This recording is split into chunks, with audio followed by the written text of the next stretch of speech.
Hmm. Yeah. And so much of this, I think where I see this more than any other place is materially. People feel that, an unequal distribution of wealth is immoral. Right. And so what we're talking about, this whole discussion with the sovereignty of the individual as opposed to making decisions and policies and etc. based on group identities.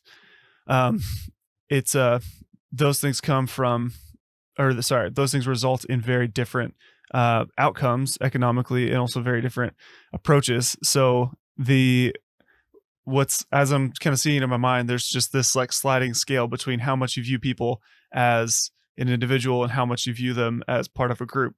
And I think both of us are like, put that setting 100% on the side of viewing someone as an individual. And so to me, economically, that translates to like pure capitalism, like, total freedom in the market. Yeah, absolutely. Free markets. On the other side of that, view people as part of a group that are either corrupt and dominating or victimized and oppressed, and them, they're in opposition to each other and they don't get along, and we need to like have policies that reconcile them somehow together. And so, right. Yeah. Which is absurd. Like, you can't even, that theory in and of itself, that theory eats itself. Because, okay, first of all, in talking about wealth distribution and stuff, I think that first, let me just establish this. You and I think, agree on this. We are not, first of all, we're not defending the hierarchy, and we are not defending, that's something I wrote in there specifically, is like, I'm not in defense of this system. I'm just recognizing that this exists. So we're not defending the fact that some people succeed and others don't.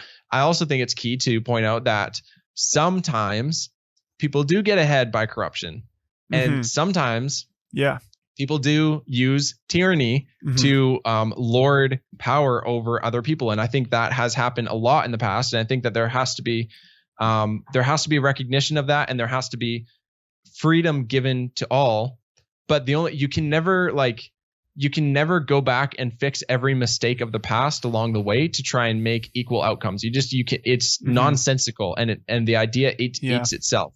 So here's what I mean by the idea eats itself. And this is what intersectionality is. I'll define very quickly. Is intersectionality was an idea developed by Kimberlé Crenshaw, as far as I remember. And the idea is, now it's just so popular in the world today, but the idea is that your identity isn't just your group. It is the intersection of different groups. And so for me, I am a millennial. So you can break me down by my generation. Inside a millennial, you could break me down by I am 26. And then you could break me down by I have brown hair. I am a man. I have a beard. I am Caucasian. I have a status card. I am, whatever other ways. I am this level of smart. I'm this level of extremely smart. This level of extremely attractive. On and on and on, right?